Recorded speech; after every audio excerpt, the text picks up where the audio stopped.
morning to everyone, and thank you for joining us this morning. Welcome to our 6th annual State of the Region. I can't believe that it's gone by that quickly.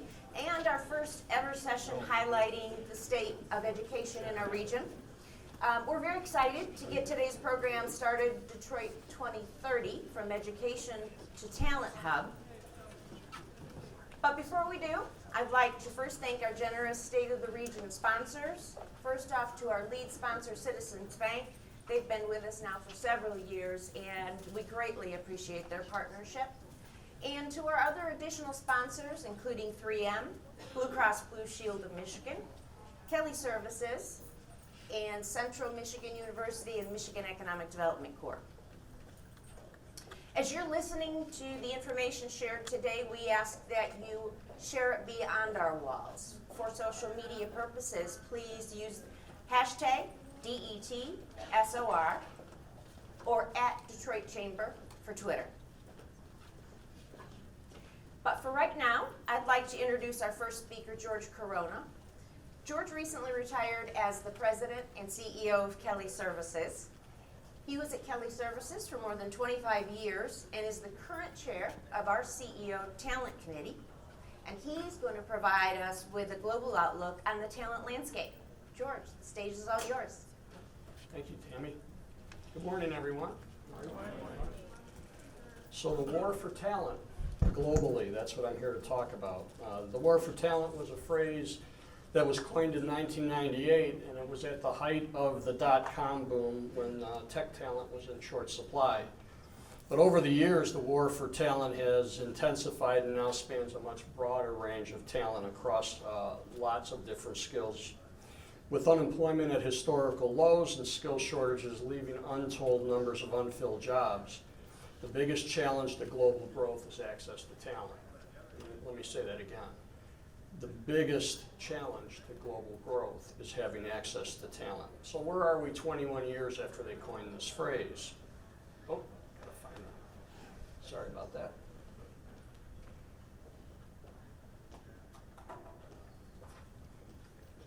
Well, the war for talent is over.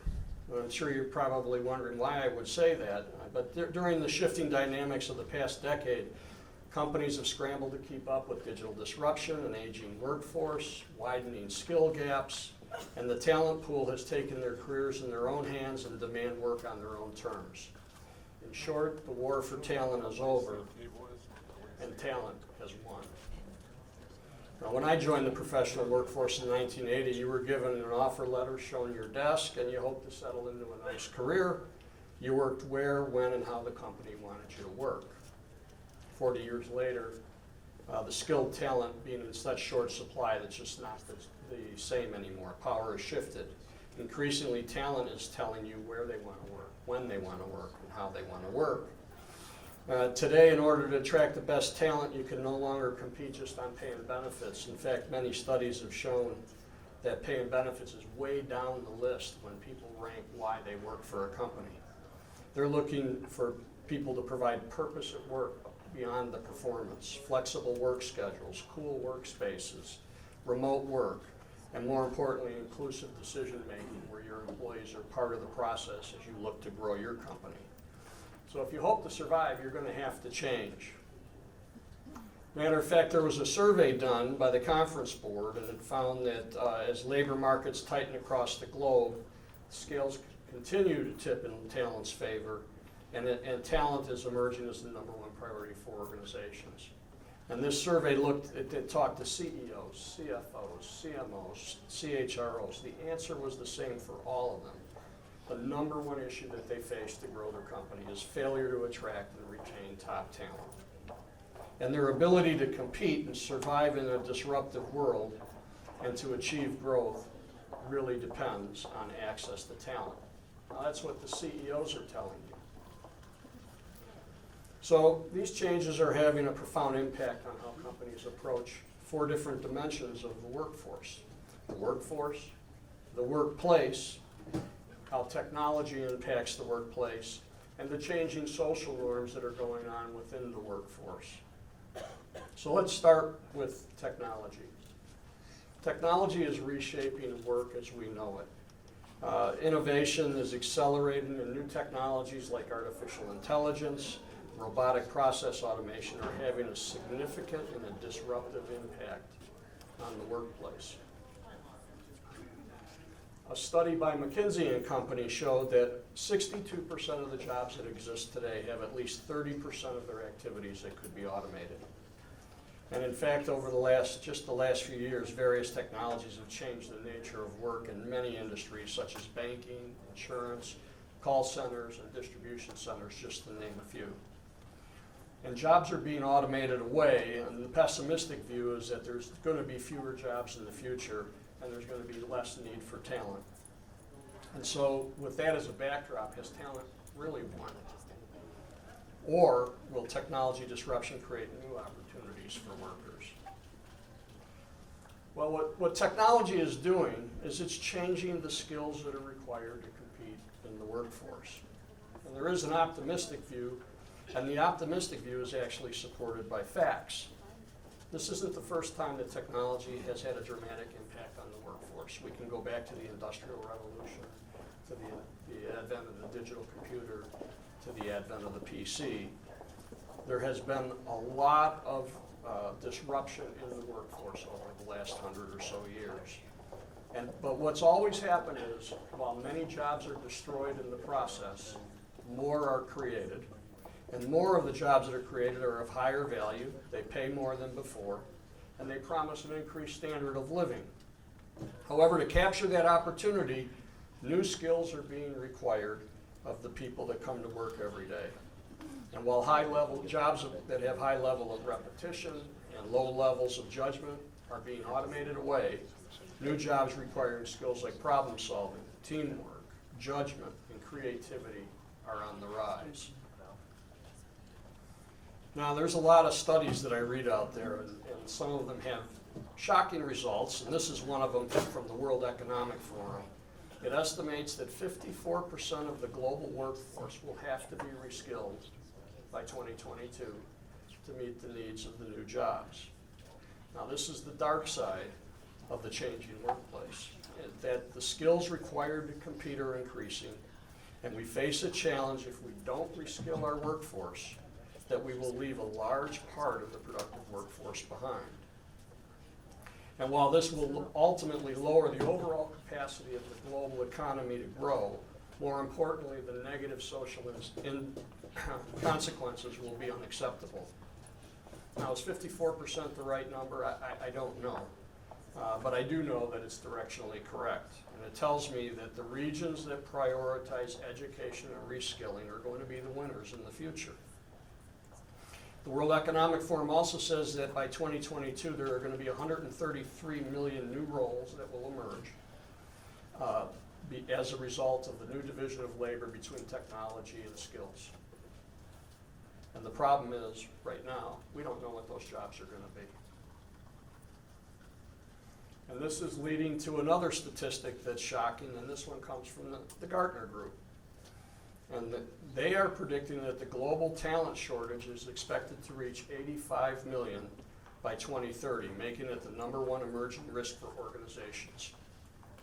For a gap this large, there's no easy fix. It's not going to be reversed by any one public policy or by a recession, because it's skills that are in short supply, not people. And it's going to end up pitting country against country, geographic region against geographic region, and company against company, as we search for ways to attract the best talent. Now, all of this has implications for how nations, regions, and companies will compete, and the rest of my talk will focus on what companies can do.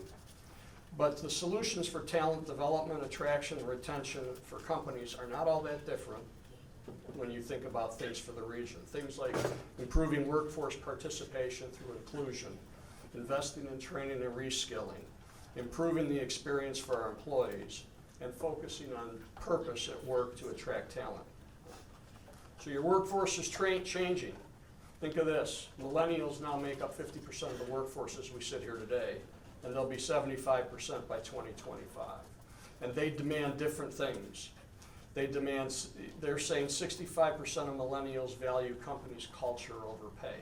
They place a premium on work-life balance. They demand things like flexibility, and they opt for independent work styles. And when you think about what that means that you have to think about something new that's called employee experience. Are you doing this in your workforce? 75% of the people that were surveyed by Glassdoor said they'll consider a company's culture before they'll apply for a job.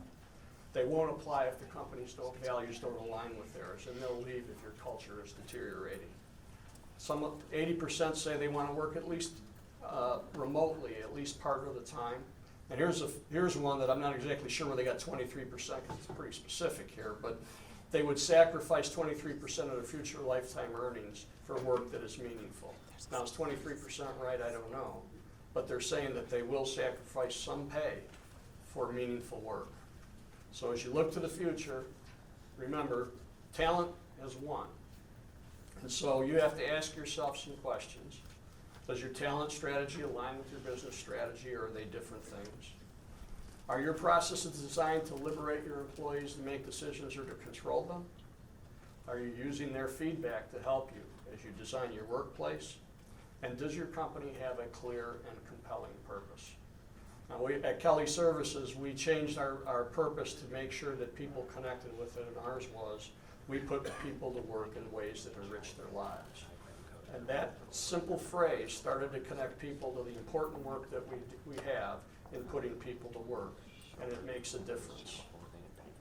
And you have to empower workers with flexibility and with autonomy and with the opportunities that they need to survive. You have to shift your mindset. So I won't go into this one. I'm going to simply close by talking to you about, now, what are the implications for Southeast Michigan? What does that mean? Well, here's what we know. There's a war for talent going on, and it not only exists between companies, but between geographic regions as well. Now, in the past, companies used to compete.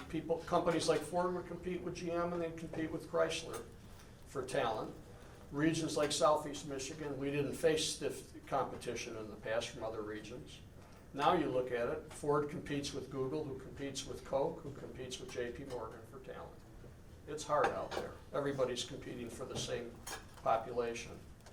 Our region is behind in some key statistics, things like workforce participation, educational attainment, and talent retention. We simply have to change the way we invest in talent to include more of our population and to invest more in education. A McKinsey study has shown a direct correlation between economic growth and educational attainment in the region. As a matter of fact, they have ranked cities in quadrants, and they have Detroit in a quadrant of what they call middle market type cities, and what they say the number one thing that a city like, or a region like Detroit has to do to avoid a slow growth future is to retain and redeploy workers at scale to meet the talent needs of the companies of the future. That's the number one thing that they say needs to be done in a region like ours. So together, we have a responsibility to change the course of our future and to invest in the talent that we have. That's the war for talent. Thank you.